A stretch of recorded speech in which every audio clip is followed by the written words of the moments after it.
Om Sahana Vavatu Sahanao Bhunaktu Sah Viryam Karavavahai Tejasvinavadhitamastu ma Vidvishavahai. Om Shanti Shanti Shanti. Om Sadashivasamarambham Shankaracharya Madhyamam Asmadacharya Paryantam Vande Guru Paramparam. श्रुतिस्मृतिपुराणानाम् आलयं करुणालयं नमामि भगवत्पादं शङ्करं लोकशङ्करं शङ्करं शङ्कराचार्यं केशवं बादरायणं सूत्रभाष्यकृतौ वन्दे भगवन्तौ पुनः पुनः समस्तजनकल्याणे निरतं करुणामयं नमामि चिन्मयं देवं सद्गुरुं ब्रह्मविद्वरम् ॐ भद्रं कर्णेभिः शृणुयाम देवाः भद्रं पश्येमाक्षभिर्यजत्राः स्थिरैरङ्गैस्तुष्टुवागुंसस्तनूभिः व्यशेम देवहितं यदायुः स्वस्ति न इन्द्रो वृद्धश्रवाः स्वस्ति नः पूषा विश्ववेदाः स्वस्ति नस्तार्क्ष्यो अरिष्टनेमिः स्वस्ति no बृहस्पतिर्दधातु Om Shanti Shanti Shanti.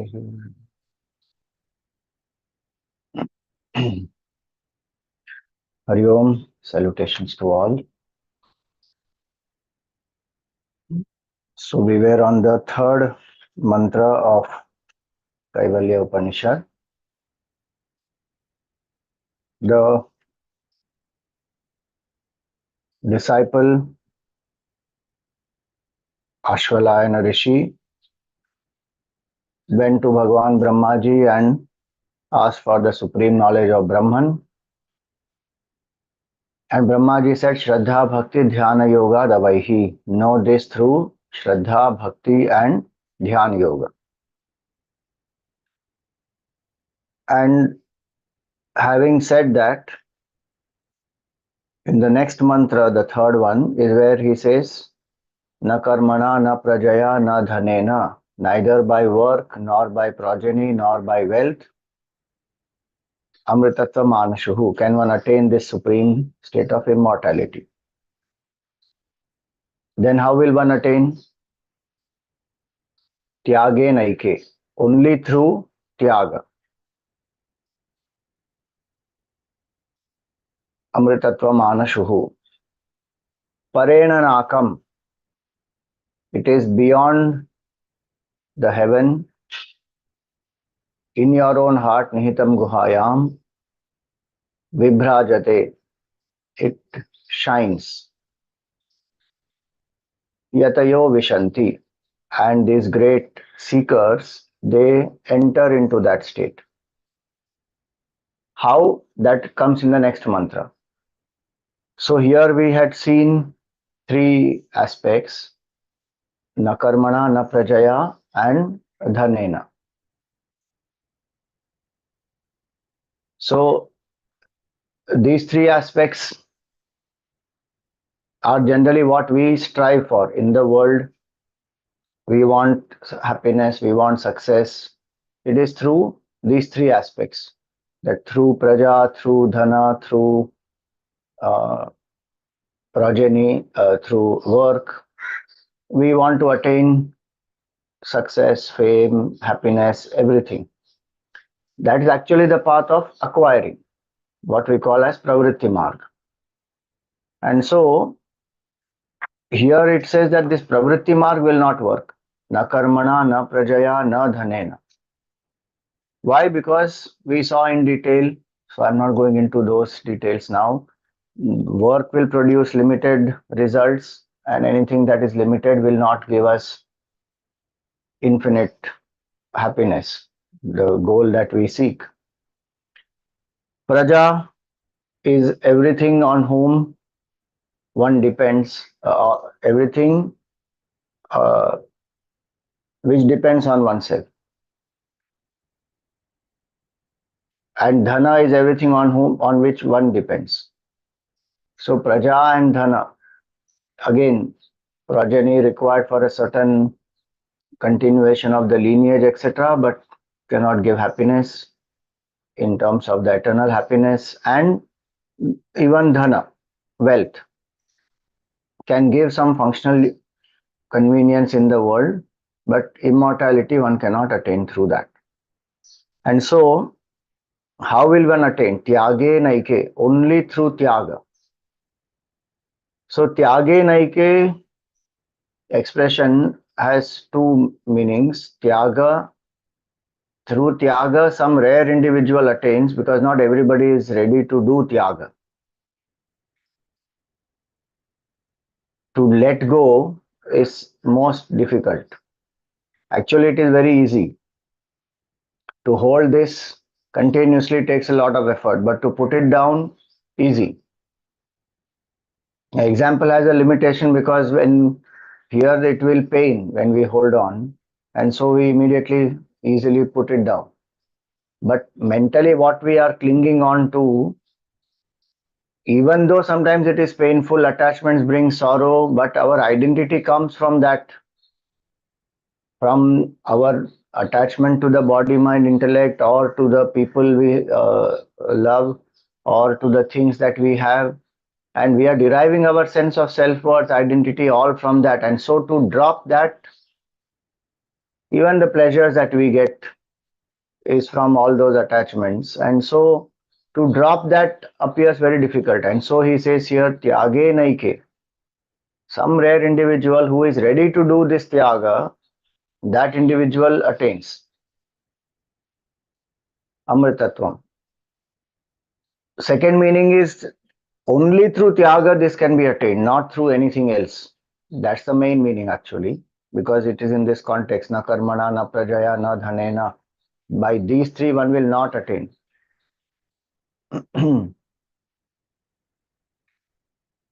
These three actually also indicate the three ashanas, or three main forms of desires that one has.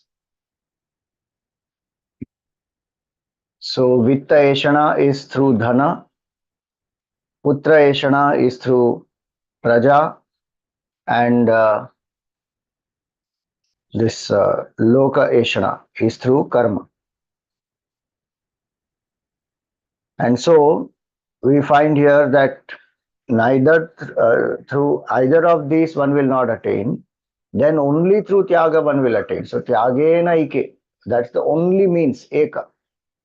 And we saw that Shraddha, Bhakti, Dhyana, what was said earlier, also ultimately lead to Tyaga, dropping of false identification. So Tyaga of what has to be done? Ultimately, Tyaga of Ahankar, Tyaga of Jiva Bhav, Tyaga of Dehatma Bhav, that has to be done. But before we do that Tyaga, we have to be ready to do simpler forms of Tyaga. So the Tyaga of laziness, lethargy, procrastination, tamoguna, Tyaga of selfishness, Tyaga of prohibited actions, whatever is not conducive for my spiritual growth, I have to do Tyaga of that. So if those Tyagas I have not done, then the ultimate Tyaga, which is the Dehatma Bhav, that will not go. Why? Because these others, they feed this. Laziness, lethargy, selfishness, doing things which are prohibited, they strengthen the ego. And unless that ego has become completely thin, one can't surrender it. And so all those other forms of Tyaga are implied, because that disciple who has come is a highly qualified person that we already saw. Athashvalayano Bhagavantam Parameshnam Upasametya Uvacha. That time we saw his background. So he has done all that. And then he has come to the teacher, and so the teacher tells him, Tyage naike, only through dropping of this false identification, one will come to know the truth. So Tyage naike amritatvam anashuhu. Amritatvam, na mritatvam vidyate. where there is no mortality. So where there is no disease, there is no fear, there is no death, there is no old age. Those are the things that one associates with. So change, mortality, where the none of these exists. So amritatva manashuhu. See, actually here it means that state of self only, amritatvam. But some people also connect it to the state of heaven, because in heaven it is supposed to be no disease, no old age, no death. One is always young, always enjoying, there is no sorrow. So the next line says, Parena nakam, it is not heaven. Na akam, kam means happiness, sukham. Akam means sorrow, where there is no happiness. Na akam means where there is no sorrow, meaning happiness. So nakam, nakam does not mean nose. Here parena nakam means beyond heaven. So one meaning is that this is because even heavenly pleasures, what one attains, finally they are subtler than human realm, more enjoyable, more long lasting also. But ultimately they are limited and they are going to end. Whatever ends is not what the seeker is seeking. The seeker is seeking what is unending, what is infinite. And so parena nakam. So through karma, one can attain heaven also, but not immortality. Punya is done, one goes to heaven after the body is dropped. Progeny is, if they do the Shraddha karma, etc., then one will get that Sadgati. If one has done charity, etc., with the wealth, then attains Punya, goes to heaven. So, karma, dhana, praja, they can help to go to heaven. But that immortality as the self cannot be attained because it's already attained. It is our true nature. And that's why it says Nihitam Guhayam. So Parenanakam, heaven cannot be attained.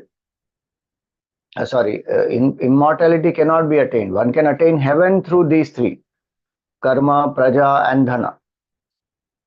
But this state is beyond heaven. Because this state, even in heaven, you will see so many stories which come. They are devatas who are there. They are no doubt more powerful. They have done more punya, so they are there. And they are also taking care of certain phenomenal forces in the universe. So Varun Devta, Vayu Devta, Indra Devta, Agni Devta, so all responsible for the different aspects of creation. But even there you see in the stories they have their insecurities. The most famous one is where Indra, he becomes insecure when any rishi is doing tapasya and puts obstacles on the path of the rishi who is doing meditation, etc. Deva Sura Sangram goes on. So they are ultimately jivas, more powerful, more capable, but finally it is limited. And so this state is beyond that, Parenanakam. Through Brahma Vidya, one is not expecting heaven. Through certain other rituals and dan, punya, ishta, purta, one does, then one will attain. But through this, one is not attaining, one is not expecting to go to heaven. Now, Gurudev in his commentary has given another beautiful meaning, Parena Nakam. So, the state of no sorrow in our human experiences. In the daytime, also, we can have happiness and, waking state we can experience. But it is mixed, there is all kinds of emotions that come and go. But surely in the deep sleep, there is the state of no sorrow. Dream also, sometimes we get some terrible dreams and then one wakes up with a, you know, shock, etc. But deep sleep, so Gurudev says that is a state of deep sleep. No sorrow there at all. So in his commentary, if you see, that's what he says. He is given both meanings, heaven also. Then he says that this type of a negative condition is experienced by us in our deep sleep condition. Negative meaning where there is no sorrow, that state. So this type of a negative condition is experienced by us in our deep sleep condition when we in our causal body, when we are in our causal body and we have therein the state of no pain. So the causal body of everybody is deep sleep of everybody is the same, where one experiences no pain. He says, Parena Nakam. It is beyond that state, meaning it is not a state of dullness, because in deep sleep there is ignorance. Many people think thoughtlessness is the ultimate goal to be achieved. That every night we attain in deep sleep state, but that is not the goal to be achieved. The goal is to drop the false identification and awaken to that true state of ours, which is Sachidananda. So the ultimate realization is not a absence, it is not a shunya, it is not a blank, it is not thoughtlessness. It is the state of illumination. So Sachidananda, that is our nature and that is Amritatvam. And so Parena Nakam means that beyond heaven, see Nachiketa, he refused all the pleasures of heaven and earth both in a not even blinking an eye. Yamraj gave him all that. He said, you live as long as you like, you live in a young way, healthy way, have children, grandchildren, great grandchildren, enjoy the pleasures of this earth and drinks and dance and music and all kinds of achievement, name, fame, glory, everything. Then he thought that maybe he is not interested because the offer is very less. So he increased the stakes. He says, heavenly enjoyments I will give you, apsaras and chariots and enjoyments and all that, music and many things. But don't ask me for Brahma Vidya. Nachiketa did not blink an eye and he said, Tavaiva Vaha Tava Nitya Gite. You keep your dance and music with you. You give me what I have asked for, and that is Brahma Vidya. And don't give me theories. Tell me what you experience. Yat tat pashyasi tadvada. What you experience. He has that daring and guts to tell Yamraj that don't tell me Anyatra dharmat, anyatra adharmat, anyatra asmat, kritat kritat, anyatra bhutacha bhavyacha, yat tat pashyasi tadvada. Beyond dharma and adharma, beyond past and future, and uh, beyond cause and effect. Meaning, don't give any of the logics and theories. I want to know what you experience, that truth, that Atma I want to know. So that is a kind of a seeker. That Upanishad's Uttam Adhikari is like that. And so one doesn't seek. In fact, he got that in the second boon itself. Not for himself, but for Praja. He came to learn the Agni Vidya, doing which one attains certain merits, by which one can go to heaven. And that he will go and tell the people. But he himself is not interested in that. So in the third boon, he asks for Brahma Vidya. Now, the point here is that level of vairagya it is. This mantra is to indicate that na karma, na karmana, na prajaya, na dhanena indicates that much vairagya that there is no craving for any of these. One may do karma, one may have some wealth, one may even have progeny. By itself, none of these have any problem. But we identify with these for our self worth. We identify with these and We think that we are the limited jivas and we need these for happiness. That false notion has to go. And that is a tyaga one has to do. And so, if one has any attachment to any of these three or all of these three, then one will want temporary pleasure here and hereafter also. Vairagya is here and hereafter, there is no craving for temporary pleasure. Iha amutra phala bhoga viragaha. In Tattva Bodh it said Ichha Rahityam. There is no craving, there is no desire for any of these sense pleasures here and hereafter. And so, na karmana, na prajaya, na dhanena indicates all pleasures, temporary pleasures here. Parenanakam indicates hereafter. No craving for pleasure. That is a big step in evolution.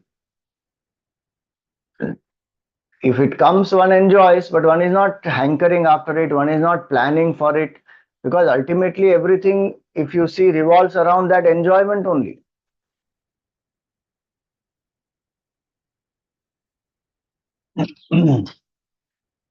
So, each aspect, if you see, we have converted so many things into enjoyment, which are basic necessities, which are just to maintain the body. See, now I'm talking from a seeker standpoint only. People in the world, one may do anything as per their desire. There's by itself nothing wrong. Each one is in a level of evolution, but everything one has converted into a source of bhoga. Taking bath is required for what? Is basic cleanliness of the body, remove the dirt, keep the body clean, infections are not there, one is able to function properly. Now, how much pleasure has got introduced into that? All types of whatever, showers and jacuzzi and shower gel and this and that and 20 types of lotions and harming the body with chemicals. That the one doesn't realize only. But made it into a sensory experience. Same way with food, same way with clothes, with the place where one is staying, the bed, the sleep, everything. So if we see from a seeker standpoint, bhoga vritti is that which makes us extrovert. And again, I'm saying at one level of evolution, someone may have to go through all this because then one gets the clarity that, okay, in spite of all this, I'm still not able to experience supreme happiness. So there is all whatever stress, tension, anxieties, worries, all that connected with it. So then only one turns within. So at some level, it is a necessity one goes through all these. But for a seeker, not required. That's what one has done tyaga. One will let leave. Not necessary at all. And so, na karmana, na prajaya, na dhanena, and parena nakam together indicate that state of great vairagya that the student has, because only then the mind will turn within and steadily contemplate on the self, because it's not interested in the world outside. One may use any of these depending on the role that one is playing. Like Gurudev, he was having this organization, and so there is work also to serve the people, reach the masses, all kinds of uh, activity. 20 hours a day he was engaged in, right from writing letters to talking, conducting meetings, and giving instructions and going on construction sites, and so many things he used to do, but no craving inside for any form of um, recognition from it, deriving pleasure out of it. One is full from within and one is serving out of happiness, not for happiness. As a seeker, one is serving to please the Lord. One sees Bhagwan in the world and one serves. One sees that Bhagwan has put me in this role, I am doing my best as my seva to the Lord. may the society benefit, may the future generations benefit. So with that attitude one serves. So karma one can do, dhana one may have. Suvarna Tulabharam was done and Gurudev took those gold coins, prasad mein he gave through to people in the hall who were sitting there. And at the end of it, he said, money comes, money goes, I have nothing to do with it. Difference for the organization. Na karmana, na prajaya. Praja is children. So children need not be only in terms of the physical children. Children is in terms of even what we say the Jnana Parampara. So many disciples, so many sevak, sevikas, Balvihar children, Chinmay Yuva Kendra members, all of them means a family, huge family. No attachment to anyone. But everybody will still feel very loved that Gurudev loves us a lot. Why? Because no attachment inside. So, na karmana, na prajaya, na dhanena is not a dull, pessimistic state. It is an intelligent state of using all these without any craving inside. And when required, one drops also all these. It is not that one is, in the name of service, actually one is attached and so one is not able to sit quietly and so one is doing this. To purify the mind, yes, one will do karma yoga. But when one drops, one is able to sit quietly, it does not bother the mind because the whole seva was done with the attitude of no craving for oneself, no self-importance. If one is in a particular role, a position, one may need to follow some protocol, some hierarchy, the organization, etc. But otherwise, nothing. How does it matter? So when one is sitting quietly, contemplating steadily, the thoughts of the world don't bother. That is the state here. So na karmana, na prajaya, na dhanena. So no craving for pleasure in this world, no craving for pleasures of the higher world. See, this world pleasures, only subtler pleasures when the mind goes on craving for. Higher world pleasures, in today's age, not many even learn about the Vedas, the Puranas, and understand that and seek those pleasures of the heaven. Maybe some rare few people may be doing that, but most of us, we seek only here in this world subtler and subtler pleasures. Or the state of dumbness, numbness, or thoughtlessness beyond all these. So, parena nakam, nihitam guhayam. And where is this nihita? Dha means to place. Hitam, nihitam, placed very well. The self is placed in one's own heart as though. Now, placed is a figurative expression here, but it means that it is vibhrajate nihitam guhayam. It shines in one's own heart as aham, aham, aham. So it is not something that one is seeking out there. It is not something which is abstract. It is not some unknown entity. Long back when I was not very clear about the study of Vedanta, I had read one book of J. Krishnamurti. I was on the path, decided to, walk this path, study, pursue the path of Vedanta and know the truth, etc. And then I read one book called On God.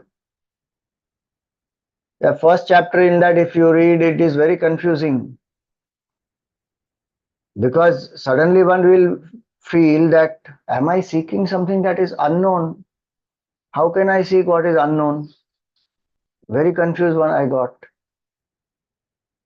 Then when I came to understand Vedanta more properly, I said, we are not seeking what is unknown. That whole premise is wrong because there one feels that God is some unknown entity and then and somebody has imagined about God and created all kinds of you know, definitions of God and forms of God, and then one is trying to seek that.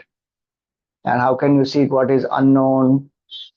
All the one logic was given for it. And then if you go through that, one feels, yeah, what am I seeking then? What is the use of religion? What is the use of renunciation? Why should one follow any spiritual practice? Because anyway, it is all unknown. So one logic is given according to that. One gets confused.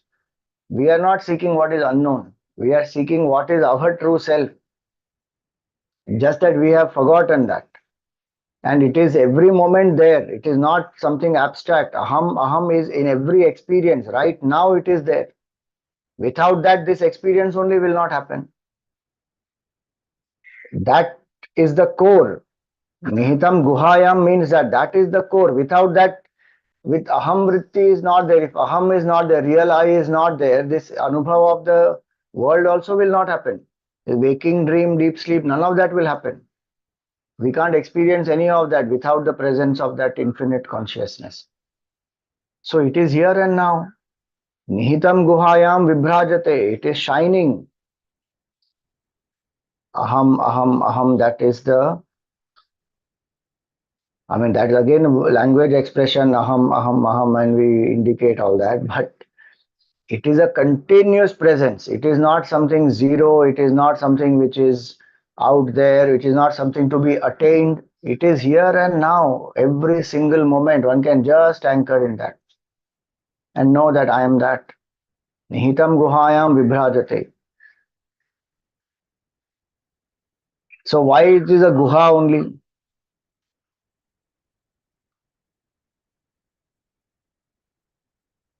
Even Ramana Maharshi said, Hridaya Kuhara Madhye Kevalam Brahma Matram Ahamaham iti Sakshad Atma Rupena Bhati.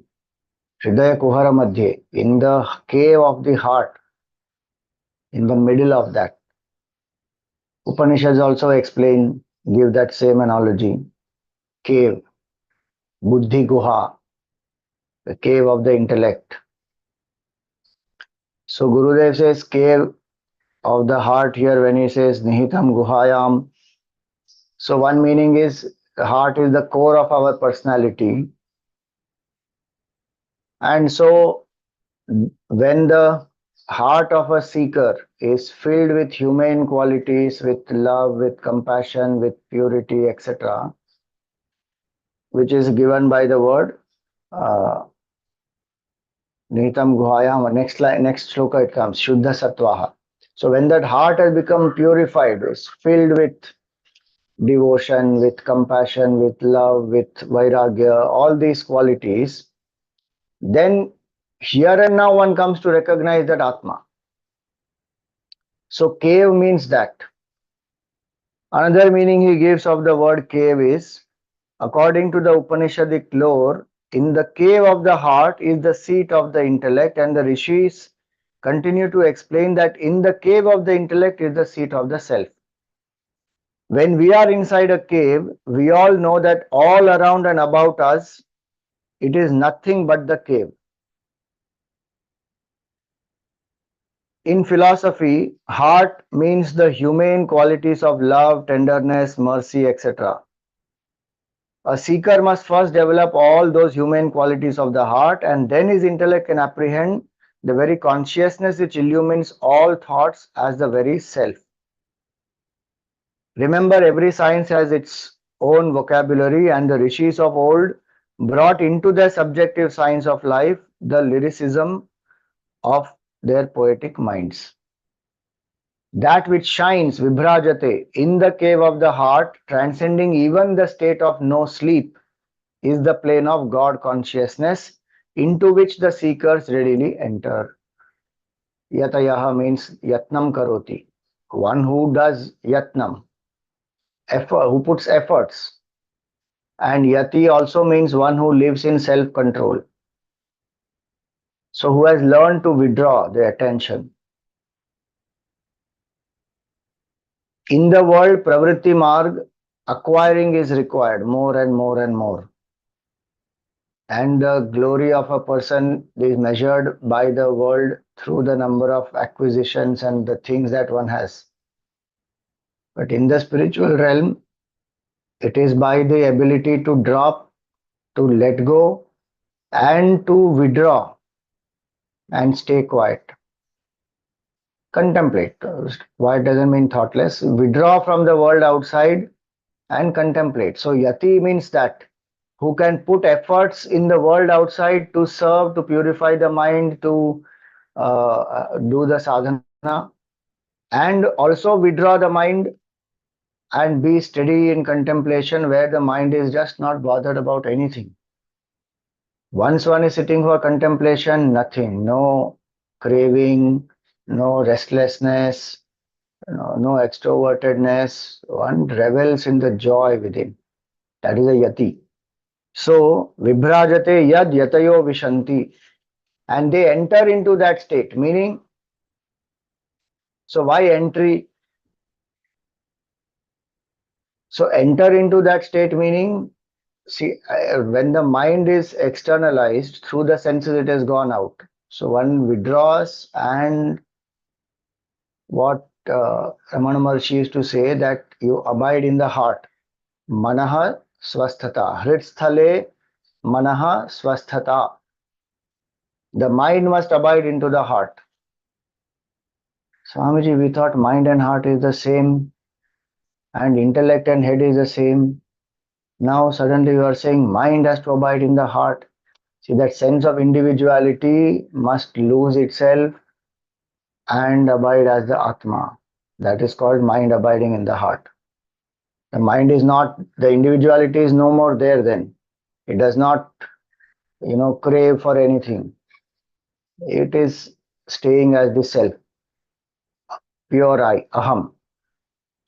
The yatis enter that, meaning when they withdraw from the world outside, from the beings, from the body, from the breath, from the mind, from the intellect, that is a process of withdrawal, and then stay as the Atma. I am that infinite consciousness. Again, those are words, but one stays there. That is called Vishanti. This abhyas has to happen continuously. Then one gets abidance that I am that truth. Again, that abidance is a natural state of ours.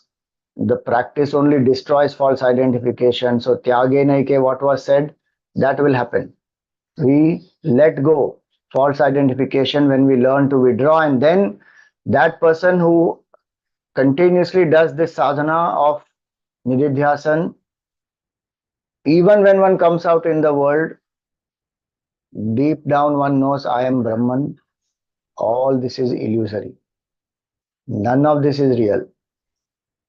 And so one operates from that.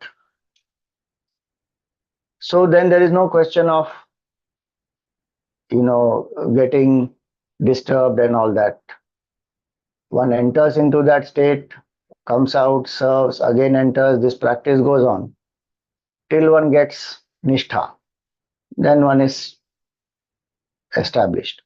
So, na karmana, na prajaya, dhanena, tyage, naike. The word na is not there, but we have to connect na with that dhanena. Na karmana, na prajaya, na dhanena, tyage naike amritatva manashuhu. Parena nakam nihitam guhayam vibhrajate yad yatayo vishanti. Now, how will they enter into this state? So the next mantra speaks about that, the Jnana Sadhana, which helps one to enter into this state of realization, and which is also actually the elaboration of the word Tyaga. That Tyaga has to be done. So what Tyaga has to be done, how it has to be done? Fourth mantra. Vedanta Vijnana Sunischitarthaha Sannyasa Yoga Dyataya Shuddha Sattvaha te brahmalokeषु परान्तकाले paramritat parimuchanti sarve. So Vedanta Vijnana Sunischitarthaha. So this is the Jnana Sadhana. Yatayaha was said plural. Same here, plural. meaning many people in the past have done this. Though some rare individuals attain it, but many have attained it like that. And that is the glory of Bharat also. So many great Mahatmas have come one by one, and attained that realization here, spread that knowledge to the whole world, and hence plural is used. Vedanta Vijnana Sunishchitarthaha. So, simple meaning of this is those who have firmly determined, understood the knowledge of Vedant and Sannyasa Yoga through renunciation, these yatayaha, these again the great seekers, Shuddha Sattvaha, they have purified their mind. So knowledge is also there, purity is also there. Clarity is there, purity is there. Head has the understanding, right understanding, heart has the purity. Then, te brahmalokeshu parantakale, they attain brahmaloka at the end. Paramritat parimuchyanti sarve, and liberating themselves from everything, they attain the highest immortality. Brahmaloka also means the loka of Brahmaji, Brahmalokeshu. Or Brahmaloka also means realization of the truth. So we will come to the deeper meaning here. So now what is the Jnana Sadhana indicated here? Vedanta Sunishchitarthaha. That indicates Shravanam. One goes to the teacher and one listens to the Mahavakyas, to the Upanishads, to the knowledge that reveals the identity of Jiva with Brahman. That Vedanta Sunishchitarthaha is Shravan Sadhana. What is the objective of Shravan Sadhana? Listening and determining the essence. That is Sunishchitartha. It is not simply listening. Otherwise, one will become a professional listener. Class after class after class, one goes on listening text after text. But did we determine in our mind that yes, the import of Advait Vedanta is that Brahma Satyam, Jagat Mithya, Jivo Brahmaiva Na Paraha. This is the essence of Advait Vedanta. That Brahman alone is real, Jagat is illusory, and Jiva is not different from Brahman. In my listening, I must determine this is the import of the study of the Veda, of whichever scripture I am studying. Even it may be Bhagavad Gita, it may be Ramayana, it may be Mahabharata, any of these. The essence is this. That is Vedanta Sunishchitartha.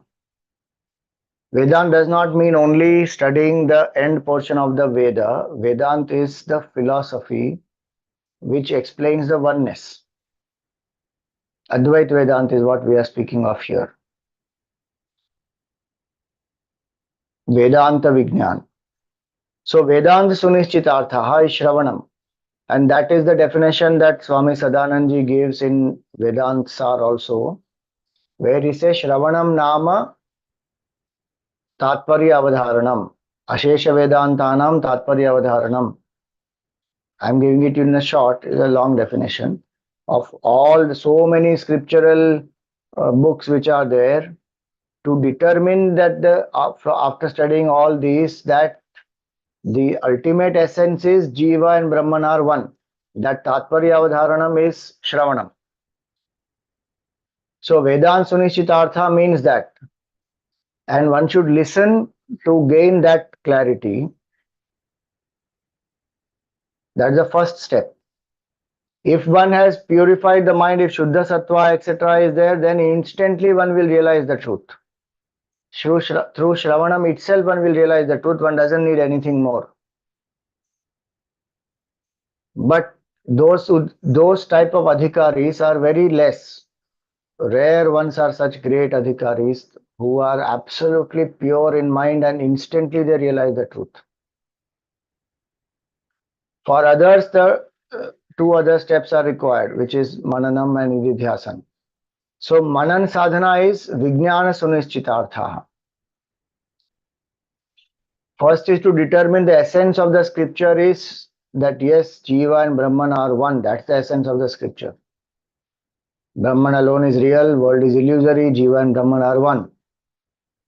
Then Vijnana Sunischitartha means intellectually I am convinced that I am Brahman. World is illusory. That intellectual conviction has to come. How? Using the scriptural logic. Shruti Tarkonusandhiyatam, Shankaracharya ji said in Sadhana Panchakam, follow the scripture logic given in the scriptures. So how will I get that conviction? So mananam is yukti bihi anuchintanam. Through logic, continuously reflecting and letting go of the false notions. Many times what happens, we do Shravanam continuously, but we don't do enough Manan. Each one goes by each level, the next level should be done at least 10 times more. If one is listening for 1 hour, one has to reflect for 10 hours, one has to meditate for 100 hours. Then this is internalized. We are right now doing Ulta. We are listening for 100 hours. We may be reflecting for 10 hours, maybe meditating for 1 hour. It has to change. Initial stages, obviously, listening will be more because one is still grasping, gaining information, one doesn't know. So one is still doing all that. But as one progresses in sadhana, it has to become the reverse.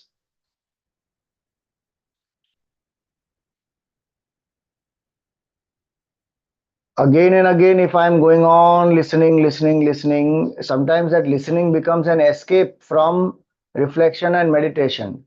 If we find that that is happening to us, we should reduce our listening. Because if that doesn't happen, we will just, this is a trick the mind plays, where one feels I am spiritual, I am doing sadhana, I am listening, but I am not reflecting. If I can't reflect on my own, that's why Gurudev started the study groups. Chinmay Mission has study groups meant for that purpose. That like-minded seekers come together, even they need not be like-minded, they can be of differing views also. But seekers come together, people who are inquiring come together and they discuss based on the scripture and the commentary and they get more clarity and conviction. So then group discussion should happen in the study group. One's own reflection one can do, group discussion and group reflection one can do, but reflection has to happen. And the purpose of that reflection is conviction that yes, I am Brahman, I am not this body, mind, intellect. And how will that conviction then manifest in my life? It will manifest through the fact that the attachment to the body will reduce. All that what we saw earlier, na, karma, dhana, praja, attachments to that will reduce. All that will go. Intensity to know the self will increase. Wanting to meditate will, the desire to meditate and then actually sitting for meditation, the duration, intensity, all that will increase. That because conviction has come that I am Brahman, then I will want that the hunger to experience that. So Shravan must make me, if I listen properly, if I am an intellectual person, I will have doubts. And so those doubts must get clarified through the study, through question answer, through group discussion, through one's own reflection. That has to get clarified. So when one listens, there will be confusion. Many people drop at that stage only. No, no, it's very confusing. Drop. From confusion only clarity will be born. No? So from ignorance to confusion to clarity, that's our journey. From ignorance, when I didn't know anything, then I came to this. Swamiji, before studying Vedanta, I was much better. Now I'm very confused.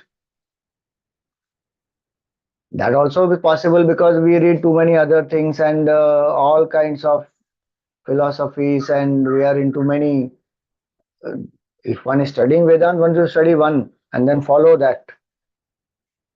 Doing this also, that also, then confusion only will happen.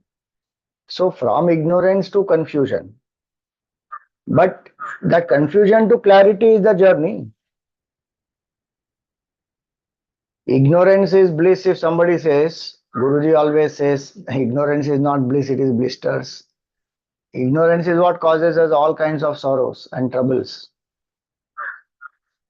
How much the power of ignorance is, you can see even in day to day life. So many problems come because I don't know so many things. Even basic things about body and how it functions, we don't know. And then we go through disease and all challenges. Why? Ignorance. Didn't know what quantity to eat, what quality to eat, what time to eat, how much, when, what sequence to eat. Even that basic things many times we don't know. So everywhere in relationships, at work, in physical exercise, how much and when. So whatever is required, for the physical health, one has to have that strength training and all that. Now, how many people know all that? I didn't know for a long time. Paid the price for it also. One feels that one is playing some sport and all that and walking, that is enough, but that is not enough. One has to do strength training. So if I'm saying such simple applications in daily life also, ignorance causes so much problem. And what to talk about the ultimate, one doesn't know only who one is. So from that state one comes to listen, then one's wrong notions which are there will get, there will be conflict. One thought I am the body. Now Vedanta is saying I am not the body. One thought world is real. Vedanta says the world is illusory. One thought happiness is in this and that. Vedanta says it is not there. It will literally conflict with the most fundamental belief system. It will create confusion. It may even create a sense of one suddenly feels there is no grip. Then who am I if I am not all these? One has not yet got that certain clarity about the Atma. So, it is like pulling the carpet below one's feet. Suddenly one is tumbling, falling. So confusion galore will be there. That is when Manan has to be done. And that's why a teacher is required, co-seekers are required, satsang is required, very important. So Vedant Sunishchitartha means that Mananam. And that Mananam will lead to conviction. Yes, I am Brahman. One should ask that question to oneself, that if I have been studying Vedant, if I have been studying for many years, did I get that conviction or not? Or do I still think I am Jiva deep down, and only when we listen to Vedant class, at that time, yes, I am Brahman. Or that time the mind says, yes, yes, this is appealing, I am Brahman, but this life I cannot experience it. Next life we will see. So as of now, I continue to choose and live as a Jiva and fulfill my what we call desires and cravings for sense enjoyments and pleasure, etc. But I am Brahman. That I know. Vedanta I studied. I am Brahman, and I can teach about it also. I can explain about it also. But I still choose to live as a Jiva. That conviction has not come. So that conviction is what is the purpose of Mananam. So one has to reflect. Anu yuktibhi anuchintanam. The word anu is continuous in this context. Continuously I think I am Brahman. I am this. I am not this. Body, mind, intellect. I am infinite consciousness. It is here and now. Nihitam guhayam. Abide in that. Why run outside? So that continuously, if one is thinking, reflecting, that conviction comes. Vedanta sunischitarthaha is Shravanam, Vijnana sunischitarthaha is Mananam. That will naturally lead to Sannyasa Yoga. Sannyasa Yoga is Nididhyasanam here. The duty of a sannyasi is to do Nididhyasan, detached from who I am not, attached to the truth. Sannyasa Yoga. Sannyasa means to drop very well, not to pick up again. And what has to be dropped? This wrong notion that I am this jiva has to be dropped. Sannyasa, Gurudev used to say this word sannyasa and yoga is a oxymoron. Sannyasa yoga. Drop and join. Drop, join. Sannyas means to drop, yoga means to join. So how can it be drop, join? You know what he used to say in terms of the essence of Vedanta. One gentleman, he went to Gurudev. He was some busy industrialist or someone who could not attend the lecture of Gurudev when he was in town. 7 days or 10 days, Gurudev was in his town giving talks every evening. The gentleman could not go and meet him. I mean, could not go to attend the lecture. Last day, when Gurudev finished the talk and he is going to depart, he is in the train. The train has just started. This man comes running and he says, Gurudev, I'm sorry I could not attend your lecture. Can you please tell me the essence? Train is going and he's asking that. And Gurudev says, detach and attach. And Brahmachari was there, he said, ask him for the details. You just look at his spontaneity, his clarity, and precise knowledge he gave. The essence is that much only. Detach and attach, which is Sannyasa Yoga. Sannyasa Yoga. Detach from the lower, attach to the higher. That is full spirituality, that much only. What was said earlier, Tyage Naike, that is Sannyasa here. It is same here. There is no technical difference in this context. Tyage Naike and Sannyasa Yoga both mean the same. In other context, in Gita, it means karma phala tyaga, and sannyasa means kartritva tyaga and dehatma bhav tyaga. But here it does not mean that. Here it is same. Just renounce what? The jiva bhav. Sannyasa yoga. So nididhyasana is indicated by sannyasa yoga. So this is the jnana sadhana. And that's Shravanam will lead to determination of the essence, Mananam will lead to intellectual conviction, Nididhyasan will lead to Samadhi.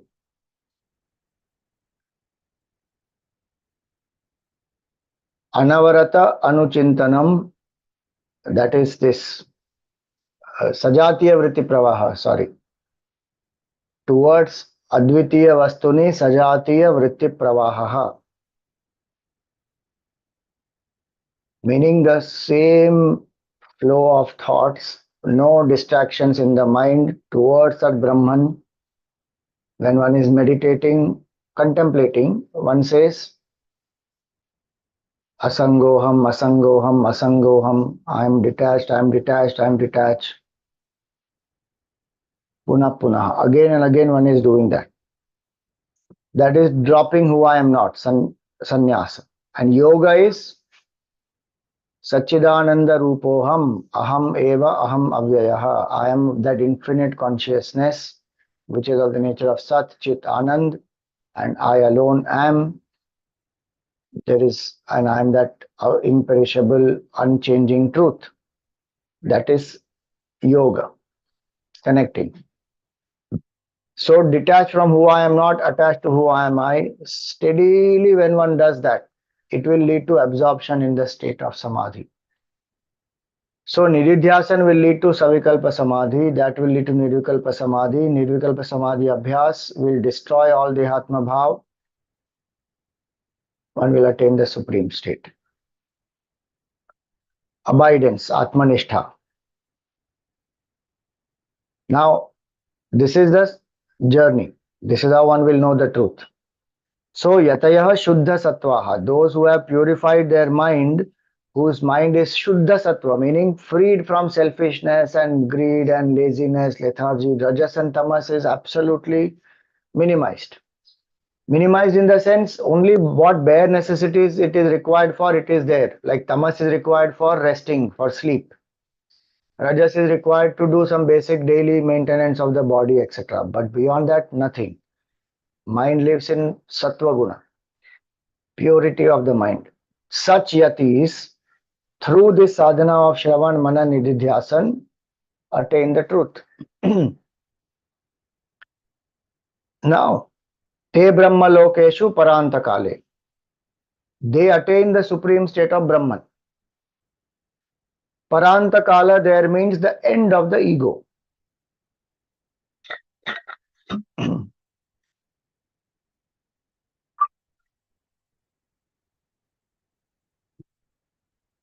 So it means the end of the ego. Through this steady contemplation, one completely dissolves, drops. This ego is gone. One revels in Brahman. Brahma Lokeshu Parantakale. What is that state? Para Amritat. It is beyond heaven, what was said earlier. So don't confuse this Amritat here as immortality. Here that immortality word indicates heaven. So it is beyond heaven, beyond the sensory, subtler sense pleasures. Paramritat, parimuchyanti. They experience that state and revel in that state, freed from all sense of limitations. Muchyanti, parimuchyanti sarve. All these yatis, yatayaha was said, na sarve yatayaha.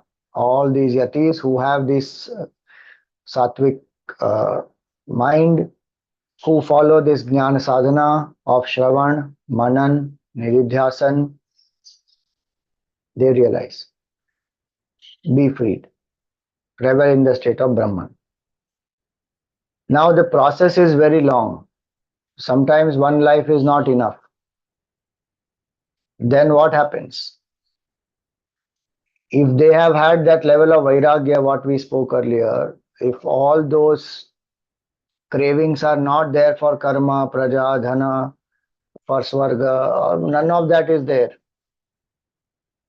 These yatis, if they did not realize the self here, then what happens to them? So the second meaning of Brahma Lokeshu Parantakale means when they drop the body. If the body is dropped before the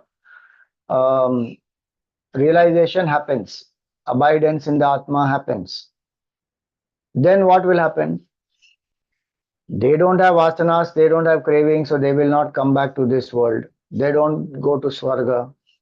Then what will they go to? Brahma Loka, the highest world they will go to. And there they will stay. And Brahmaji, at the end of the Kalpa, gives them knowledge. There they stay in contemplation. Brahma Loka. Brahmaji gives them the knowledge and they attain mukti there. So Parantakale in that context means dropping of the body. When they drop the body is dead here. They don't have the vasanas to again visit the earth, again enjoy things in the world or go to heaven. They have great levels of vairagya, in great intensity to know the truth. So they go to the world of Brahmaji. Brahma Loka means that, the highest Loka in this realm of creation, in this universe, we say 14 worlds, 7 above, 7 below. So above means from earth onwards. So bhuhu, bhuvaha, suvaha, mahaha, janaha, tapaha, satyam. Satyaloka is Brahmalok. When one does punya, one goes into these higher realms of consciousness. They are not geographical places, they are realms of consciousness. And the 7 lower worlds, Atala, Vitala, Sutala, Talatala, Rasatala, Mahatala, Patal, 7 lower worlds, If one does punya, one will go to higher worlds. If one does papa, one goes to the lower worlds. Mixture of punya and papa, one comes on this earth, and the journey continues. This cycle of birth and death in these 14 worlds goes on and on and on. In which all forms one comes, how many jiva, how many forms the jiva has taken, in how many lokas. It is a endless journey. I mean, beginningless journey. But that can end. And that's this. When one says enough of roaming, I want to come back home. That home is Om. And this person says yes. Now he doesn't have that vasana, but the body has dropped for whatever prarabdha is over, body dropped. Didn't realize the truth. Then where one will go? Straight to Brahmaloka, the highest one. And Brahmaji himself gives the knowledge there. At the end of the kalpa, that jiva is liberated, will not again come back. So that is called Krama Mukti in Vedanta. That is the second type of mukti. The best type of mukti is Jivan Mukti, while living here and now to come to know this truth. And Vedanta alone speaks of Jivan Mukti. Not many philosophies speak of Jivan Mukti.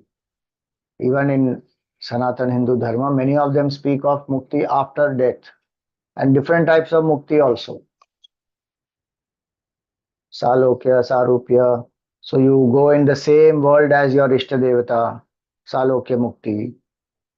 So devotee of Krishna will go to Saket Loka, Goloka. Shivji will go to Kailas, like that. Salokya, Sarupya, one will look exactly like Bhagwan. Samipya, one will be very close to the Lord. Then Sayujya, one may become one with the Lord. So all different types of muktis are there. This is Jivan Mukti.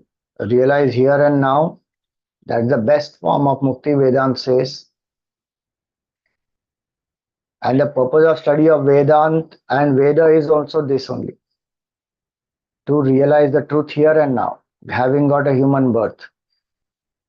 If for some reason that does not happen because body dropped, one was intensely seeking but the prarabdha of the body died, then this will happen, Krama Mukti.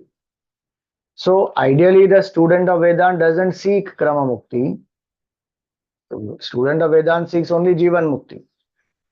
But if it happens, it can happen through Krama Mukti also, because one doesn't know how much the prarabdha is, and that's why one has to do the sadhana intensely, daily, and come to know the truth quickly. Because when the body drops, who knows? It does not have to be that after becoming old only it will die. As soon as its prarabdha is over, it will die. So better realize before that. So now both these are explained, Jivan Mukti and Krama Mukti. Gurudev has explained this very nicely in his commentary. You can read that, the description of Krama Mukti. The realization by stages. Krama means that realization by stages, wherein the seeker, after leaving his physical existence, enters the realm of the total mind, the creator. That is Brahmaloka. The world of the Hiranyagarbha called Brahmaloka. And there, while enjoying a subtle life of joys, prepares himself for the highest experience which he gains at the end of the dissolution, pralay. Now this subtle realm life of joy does not mean sense pleasure. It means the joy of reveling within. It's not about enjoyment like heaven. Then what is the point? But subtle joy means that. And so Brahmaloka is explained in this way. Now, how to do this? Now, Jnana Sadhana was indicated, Shravan, Manan, Nididhyasan. So from next mantra onwards, Shravan Manan is not spoken about in detail because that one is supposed to do. Nididhyasan, how to do? So those steps of contemplation, or what today people call as meditation, they will come now. So that is from the fifth mantra onwards that we will take up in our next class. For today, we will stop here. Any questions?